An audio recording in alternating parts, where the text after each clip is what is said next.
ये सब का करल बाड़ी और ये कौन मोलेस्टेशन केस खातिर बात करत आड़ी? अरे हम बतावतानी ना आंटी, आपके जे बेटी बाड़ी ना एक नंबर के जंगली बिल्ली बाड़ी।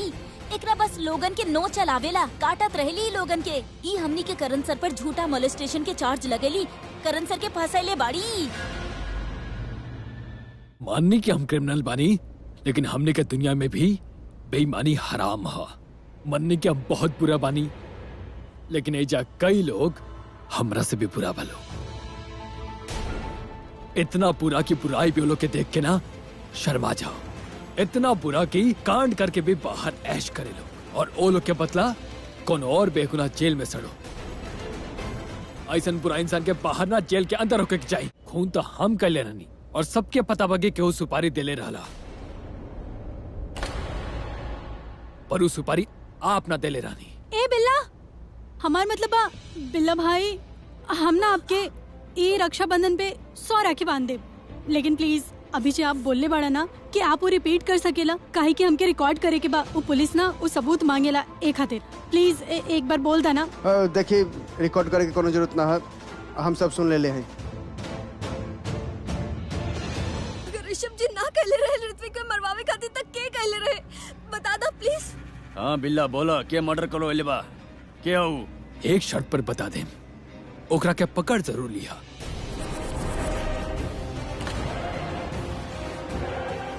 क्योंकि बड़ा शातिर बा, बहुत खतरनाक क्रिमिनल बाऊ। तू ओकर चिंता मत कर, तू बस नाम बताओ ओकर।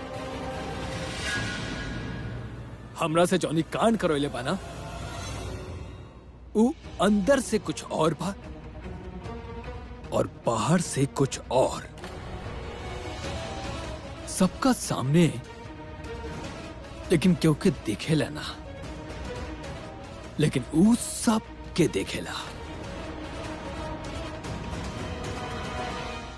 ओका नाम है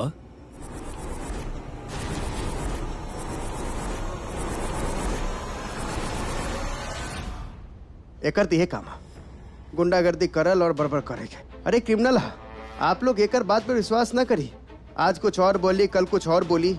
आप लोग प्लीज एकर बात पर विश्वास न करी, चाहे कुछ भी बोले। Just shut up. तो एक मिनट चुप कर बा, वो बतावत है ना, तो तू बीच में काहे आवत बारू? ओकरा के बोले दा। हाँ बिल्ला, बतावा तू का बोलत रहा, केकर नाम लेवत रहे? इंस्पेक्टर, हमरा पता बा, अगर हम क्रिमिनल के नाम बता भी देनी ना, तो आप हमरा के छोड़े ना, हमरा के वापस जेल में डाले। लेकिन ठीक बा, डाल दे जेल में, लेकिन वो क्रिमिनल के हम बाहर तक छोड़ के नहीं खींचा सकत। ओकर नाम और ओकर असलियत तो हम बता के ही रहा। माफ करिए, हमरा वजह से आप लोग के बहुत तकलीफ होता। अरे बिल्ला भाई, ये माफी सॉरी वॉरी बाद में मांग लिया आराम से बैठ के। अभी जेकर नाम आप बतावत रहनी ना, ओकर नाम तो बता दी यार पहले। प्लीज नाम बता दे यार, प्लीज प्लीज। गईली, ई बार तो हम पक्का गईली। अब ये हमार नाम बता दी, फेनू हमके पुलिस पकड़ ली, और फेनू हमार पिताजी, जिनका देख के लग रहा है कि अब इनका दिल में हमरा खातिर कुछ कुछ शुरू हो गई, वो इतना मुश्किल से हमार नाम सुन के ही ये हमरा से रिश्ता तोड़ दी। पिताजी, आई एम सो सॉरी, हमके माफ कर दी। सॉरी तू इस सब के बाद मांगी है, सॉरी तो तू मांगी नहीं के सकत। काहे से तो के माफी ना करी तो चेहरा ही ना देखे चाहिए, समझ ली? तो चुप करा बीच में। बिल्ला बोल। करण तू भी ना, बिल्ला तू नाम बतावा। अगर हम ओकर नाम तारा लोग के पता नहीं ना, तो तू लोग शौक हो जाएगा, और इतना शौक कि हमरा पे भरोसा ना कर पालो। अरे हम तो तारा बात पहले से ही भरोसा करके बैठे, बन नाम बताओ बस। बोला का नाम है? करम, हम भरोसा करें, प्लीज बता दे यार। ओकर नाम है का नाम बा?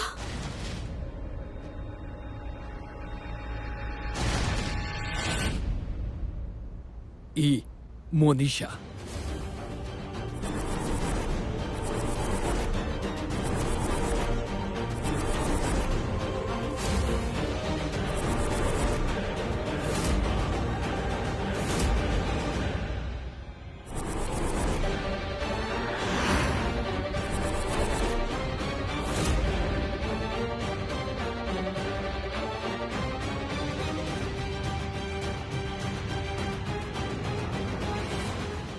व्हाट? हिम्मत कैसे भाई? ऋत्विक हमार प्यार रहे, हमार जिंदगी रहे हो, हमार सब कुछ रहे। हम ओकर साथ ऐसे कैसे कर सके? नहीं झूठ बोला था, छोड़ हमरा के। ए जा सबके मरवा सकत है तू।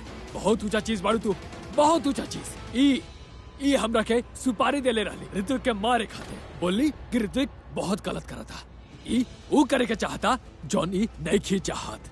ऋत्विक के कहला पे ही ई करण लूथरा के मोलेस्टेशन के झूठा इल्जाम में फंसैली। और जब हम फंसा देनी तो करण लूथरा हमरा की शादी के प्रपोजल देलस। फिर ही सोचलस की ऋत्विक से लाख गुना अच्छा ते करण लूथरा बा। ई ओकरा के चाहे लागल और ओकरे से ही शादी करे के चाहत रहल। लेकिन वो एकर बॉयफ्रेंड ऋत्विक ना चाहत रहे कि ये ओकरा से शादी करस। फिर ये हमरा के कॉल लगैली, बोली कि ऋत्विक के टपका दा। हम टपका देनी, लेकिन हमरा बाद में लागल हमसे बहुत बड़ा पाप हो गई एगो सही आदमी के टपका देनी। बहुत बहुत दुख भइल साहब हमरा के। पाप हो गए हमरा हाथ से, लेकिन इतना बड़ा पाप हम अपन दिल पे ना ले सकत रहनी। तो सोचनी कि अपन दिल के बोझ उतार दी और असली कातिल के नाम बता दी। केकर बोले पर ये सब करत हो? काहे झूठ बोलत तारे? सच बतावा। ये झूठ बोलत है, एकर बात मत मानी, हम सच कहत हली। मोनिशा बेटा तू चिंता मत कर, हमनी तरह के छुड़ा ले, तू रोवा मत। तू चिंता मत कर, हमनी छुड़ा ले बेटा। गिरफ्तार करा इन लोग के और लेके चला। हमर बात पे यकीन है। लेकर चला लोग के। कुछ ना कर बेटा, हम कुछ ना कर ले, प्लीज हमारी बात चला। सुनो।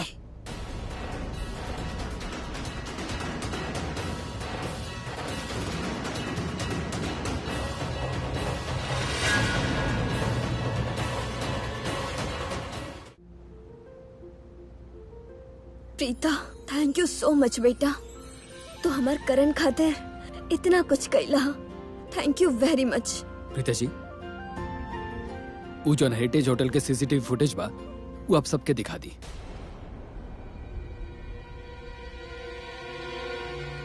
गणेश जी इधर आए प्लीज। इस सीडी दी।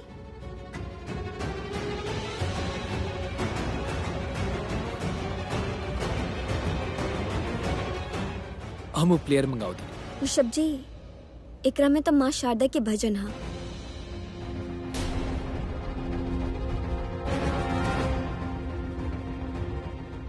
भजन? हेरिटेज होटल के कोनो फुटेज ना बा। आई मीन एगो पिक्चर हमरा के मोनिशा दिखैले रहे, तो हम सोचने की एक पिक्चर क्रिएट करके हम काहे ना करके दिखा देता नहीं। समझनी आप? माँ शारदा के भजन। और ये गणेश हैं हमार हॉस्पिटल के ward boy. Thank you Ganesh ji, thank you so much for your help. अब आप जा सकेनी। Thank you Ganesh. हमरा के लागल कि अगर हम मोनिशा की कहब कि हमने के हाथ हेरिटेज होटल के सीसीटीवी फुटेज लग गई बा तो वो डर जाइए, कहीं वो तो जाना ताड़ी कि वो झूठ बोलत है। हमने के पता बा कि सच का बा, तो डर के मारे सच अपने आप बोल दे हैं। पर ये तो अच्छा भइल कि एन मौका पर ई बिल्ला आ गई और वो तो डंका के चोट पर सब कुछ प्रूव ही कर देलस। मास्टरमाइंड के पूरा पर्दा पाश कर देलस।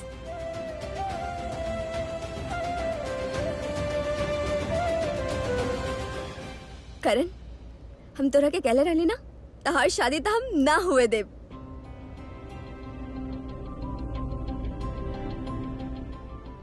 थैंक यू प्रीता, जे तू हमारे करण के बचा ले लो। अच्छा दादी, थैंक यू प्रीता। सारा क्रेडिट, सारा थैंक यू प्रीता दी के। अरे हमने भी तो जी तोड़ कोशिश करी यार, हर जैसे हम तो कुछ करनी ही ना। सब लोग के लिए बा। अरे ना ना, कोशिश कहाँ। लेडीज एंड जेंटलमैन मिलो इनसे। सृष्टि अरोड़ा द ग्रेट जासूस, सृष्टि अरोड़ा। ये हमके एक बर्बाद शादी से बचेले बड़ी। बचाओ ताली। I love you, sir.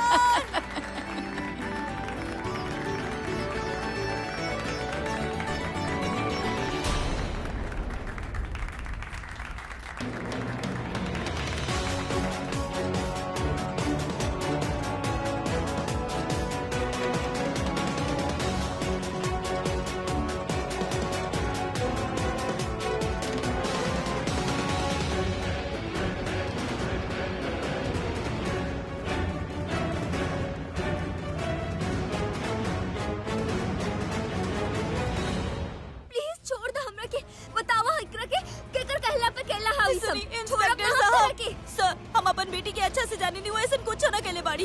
Please ओकरा के छोड़ दी सर, प्लीज प्लीज सर। देखा तक जॉन भी कहेगा पुलिस स्टेशन आके कहा। ठीक बा सर सुनीता, सर, सर, हमारी बात सुनीता सुनिए। सही सर। सर, इट्स सो अनबिलीवेबल जे भइल बा। कोनो मेरे अकल से कम ना रहला। अचानक सब बदल गई। इवन पता बा डरता हम भी गल रानी जब मनीषा इजे से भाग के मंडप में चल गई रानी। बहुत डर गई रानी। हाँ हमरा भी लागल रहे कि अब तब भाई कुछ ना हो सकेला।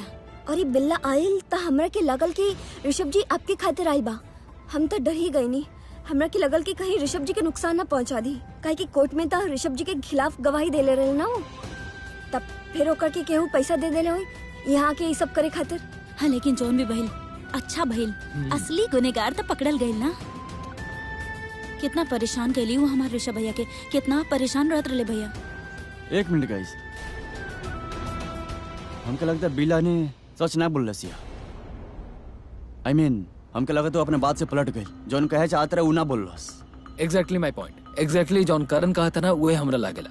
हमरा लगा था एंड मोमेंट पे बिल्ला कुछ ना कुछ गड़बड़ जरूर कैले बा, वरना मोनिशा ऋत्विक के मर्डर करवाई। How is it possible? It's not possible. जे भी हो मनुष्य ऋत्विक से प्यार तो बहुत ज्यादा करेली। लागत आप लोग सब एक बात भूल रहल बानी कि मोनिशा नाम के जंगली बिल्ली ना हमनी के साथ का केले बाड़ी। वो बिल्कुल भी अच्छी लड़की नहीं के बुरी लड़की बाड़ी हूँ। और हमरा ना लागेला कि वो ऋत्विक से प्यार व्यार करत हुई, काहे कि अगर वो करती तो करण सर के साथ शादी करे के वो कभी रेडी ना होती। ये कौन सा प्यार बा भाई? हाँ कि शादी के और के साथ प्यार के और के साथ। और ये सिर्फ आज की बात नहीं खे, एकरा से पहले जितना भी रस्म भइल ना करण सर के साथ वो सारा रस्म में रली। वेदर इट बी हल्दी सगाई, मतलब शी डिडंट बैक आउट। बात तो सही बा, हमने कितना कोशिश करनी हो बैकआउट करत ना रही बिल्कुल भी। Exactly. हमरा तो लगा था ऋषभ भैया, आप, करण भाई और प्रीता, आप तीनों लोग ओकरा बारे में कुछ ज्यादा ही अच्छा सोचा था नहीं। अरे वो अच्छा ना बहुत बुरा लड़की है वो। का बात करते नहीं आप सब लोग यार। अरे इसे कैसे पॉसिबल बा यार? तू हमरा के बताओ कि जकरा आंख में आज लोग खातिर प्यार दिखाई देत रहल, आज हमने के ई मान ली कि वो अपन प्यार के मर्डर करवा देलस। ऐसे कैसे पॉसिबल बा? हमरा तो लगा था ये काम के और करवाइले बा। हमरा भी यही लागल रहे। मतलब मनुष्य बुरा तो रहली पर इतना भी बुरा ना रहली। चल मान ले ली इतना बुरा ना रही, लेकिन हमनी खातिर तो बुरी रही ना भाई। थैंक गॉड हमनी के लाइफ से जा चुकल बाड़ी। लेकिन एकर मतलब समझत है ना, बिल्ला फिर झूठ बोल ले। अरे यार दी आप तो फिर से शुरू हो गए नी। प्लीज ये एक्सेप्ट कर ली कि मोनिशा बुरी लड़की बड़ी। क्यों समझावा हम माना तानी कि बुरा लड़की है, लेकिन ओकर साथ साथ ये भी कहा तानी कि ओकर साथ भी बुरा ही भइल बा। करेक्ट। हमके लगा था ये सब वो मास्टरमाइंड के कइल बा और मनीषा इस सब में फंस गई। That's it. अब वो मास्टरमाइंड सेलिब्रेट करत हुई, खुश हुई कि इस सब के बावजूद भी वो फसल ना। अगर मोनिशा सब ना कर लिया तब मास्टरमाइंड बा के।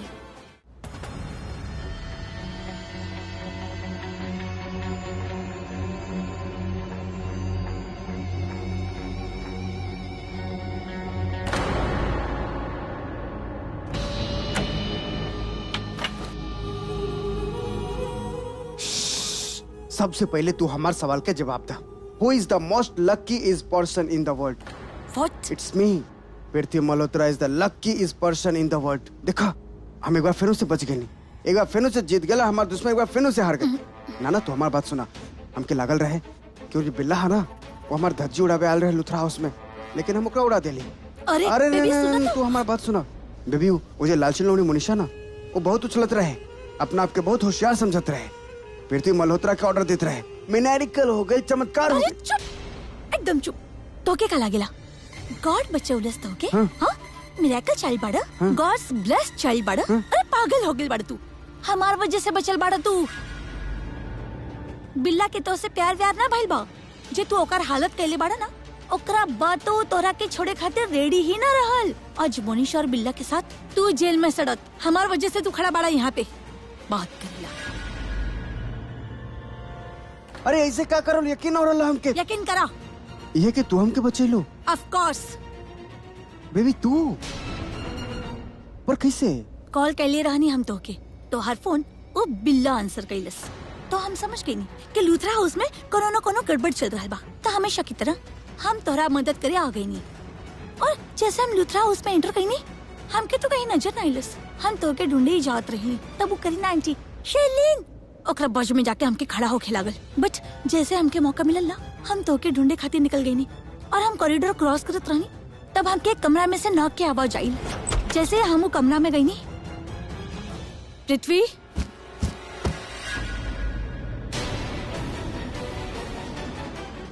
लगा तो बिल्ला पृथ्वी के अलमारी में बंद कर देले बा। बेचारा का दम घुटत होखस। ओह गॉड, बिल्ला तू?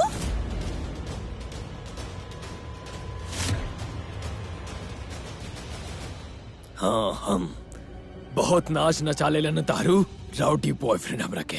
अब तू देखिया ओकर गला काट के ओकरा हाथ में दे दे, सबका सामने ओकर पर्दाफाश कर दे, हमरा फांसी ही काहे ना हो जाओ। बिल्ला सुनो प्लीज प्लीज, बात सुनो बिल्ला प्लीज, ऐसा मत कर बिल्ला प्लीज। काहे तू बहुत बड़ू हमार, हाँ? तू जॉन बोलबू हम गलत जाए। बिल्ला प्लीज हम तो हाथ जोड़े बनी। तार चीटर बॉयफ्रेंड वो हजारों वादा कर ले रहे हमरा से, लाखों देवे के वादा कर ले रहे। ठेंगा दिलस ई करे मुंह करे, एक फुटी कौड़ी ना दिलस हमरा के। ऊपर से हमरा के पुलिस स्टेशन में आके धमकी देता तू जेल में सड़ा ना। अब हम अकेला जेल में ना सड़ा, अगर हम ओकर गला ना कटनी ना तो तारू चीटर बॉयफ्रेंड के साथ में लेके सड़ब हम। देखिए तू प्लीज बिल्ला सुनो हमारी बात सुनो प्लीज, ऐसा कुछ मत करियो। तो पृथ्वी से यही से गुस्सा बढ़ा ना कि वो तोहर के पैसा ना देलस, हम पैसा देब तोहरा के। तू देबू, तू देलस ना, तू देब, प्रॉमिस हम देब। हमरा पता बा तू दोनों एक ही थाली के चट्टा पट्टा हुआ लोग। ना देबू तू पैसा, हमरा के पता बा। प्रॉमिस हम तोहर के पैसा देब, हम अभी के अभी ऑनलाइन ट्रांसफर करत बनी। तू अपन बैंक डिटेल्स बतावा। कितना? हमारा अकाउंट में अभी सिर्फ 15 लाख रुपया बा। का 15 लाख? हमारा ओकरा से कुछ होके वाला नहीं है। हमारे मॉम के अकाउंट में भी जितना पैसा बा हम सब तोहरा के दे दे, तू सिर्फ अपन डिटेल्स दो। बताओ तो नहीं। एक सेकेंड, हम तो के बहुत सारा पैसा दे रहल बानी, लेकिन तो के हमारे काम करे के होगी। का? तो के बाहर जाके सबके ये कहे के होगी कि मास्टरमाइंड और कातिल के हो और ना मोनिशा बिया। वो लड़की हमने के सर में दर्द कर दे ले। सब बाद में, पहले हमारे अकाउंट में पैसा डलवाओ। डाल बानी, हमारा और हमारे मॉम के अकाउंट में जितना भी पैसा बा सब तुम्हारा अकाउंट में डाल दे बानी। अब पर bank details 256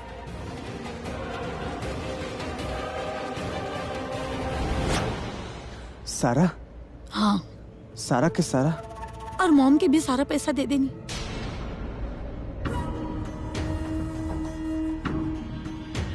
thank you so much baby, you know what, I love you. तू हमरा खातिर सब कुछ लुटा दे लो, सारा पैसा अपन मॉम के पैसा भी बिल्ला के दे दे हमरा खातिर। तू सही बोल रहा लो, अगर आज तू यहाँ पर सही वक्त पर ना पहुँचती ना तब बिल्ला और मोनिशा के जगह हम जेल में सड़त रहती। थैंक यू बेबी, हम तोहरा खातिर ना अपन होखे वाला बच्चा के बाप के खातिर पैसा देनी, अपन प्यार के खातिर पैसा देनी। का भइल पृथ्वी, बच्चा के नाम सुन के तोहर मूड काहे अपसेट हो गई? ना ऐसा कुछ ना, तो के ऐसा कहे लग रहा कि ये बात सुन के हमारा मूड अपसेट हो गई। तोहर चेहरा देखा, हमारा चेहरा देखा, एवर स्माइलिंग। अरे तू इतना अच्छा बात बोले हो तो अच्छा ही फील करब ना। हम अपसेट नहीं, हम तो पूरा तरह से सेट हो गए बेबी। पृथ्वी फोन मत उठाइयो। पृथ्वी हमके तोहरा से बहुत जरूरी बात करे के बा, प्लीज फोन मत उठाइयो। अरे पर मॉम के कॉल उठावे के तो परे ना, 2 मिनट में वापस आवत है। मॉम का राइट टाइम पर कॉल के लिए आप। I love you too mom. जी मॉम। हम तो के खुद के खातिर बचौले बनी पृथ्वी, कह के हम न चाहेने कि करण प्रीता के पीछा छोड़े, वरना तू प्रीता के पीछा न छोड़बा। जरूरी ना बा कि सबके पीछे ओए हुई। मतलब ही बिल्ला तो सबके सामने कह देलस कि सारा किया धारा मोनिशा के बा और मोनिशा तोहरा पे मोलेस्टेशन के चार्ज ऋत्विक के कहला पे लगेले रहे। त एकर मतलब त इहे भइल ना कि मोनिशा के पीछे ऋत्विक रहे जो एकरा से सब करवावत रहे। त ऋत्विक भइल ना मास्टरमाइंड ना। हमरा के तैसन लागत बा मोनिशा और ऋत्विक दोनों के पीछे केहू और बा। ये भी हो सकता, पर ऋत्विक मास्टरमाइंड नहीं हो सकता। वो तो बड़ा सिंपल सा, इतना इनोसेंट दिखे वाला लड़का, वो मास्टरमाइंड नहीं हो सकता। वो तो दिमाग नहीं चलता। नहीं भैया, बुरा लोग अच्छा ऐसे दिख रहे बिकॉज वो अच्छा होके के नाटक करे ले और कुछ ना। अरे आम खावा ना, गुठली काहे गिनत बाड़े। खुशी के बात त ई बा कि हमार करण शादी से बच गई और मोनिशा जो करण पे मोलेस्टेशन के झूठा चार्जेस लगाइल रहे ओकरा से बच गई। और सबसे बड़ा खुशी की बात त ई बा कि ओ मोनिशा जे सारा मुसीबत के जड़ रहे वो चल गई हमेशा हमेशा खातिर। अब वो दोबारा लौट के ना आई है। अब हमने सुकून की जिंदगी जी सके। हाय मम्मी जी, थैंक गॉड। इजे मास्टरमाइंड की चैप्टर रहे ना एक क्लोज हो गई, अब कोनो टेंशन नहीं है। पर पता बा हमरा उपयो लगा था ऋत्विक मास्टरमाइंड नहीं हो सकत, वो ऐसा काम नहीं कर सकत प्रीता जी। हम पहले ओकरा से कबो मिला तक ले ना रहनी, तो दुश्मनी के सवाले पैदा नहीं किया होत। दुश्मनी खातिर कोनो रीजन तो होके के चाहिए, कोनो वजह तो होके के चाहिए, कोनो वजह ना रहे। देख बेटा, कई बार हम लोगन से जब मिले नी ना, तब हमके पता ना होखेला कि वो इंसान कैसन बा। अब मिले से तो पता ना चल सकेला ना कि ओकरा अंदर का चल रहा बा, वो अच्छा इंसान बा कि बुरा। एनीवेज, ये सारा बात के भूल जा, सब ठीक हो गिल बा ना। वो का कहे जाला मॉम, अंत भला तो सब भला।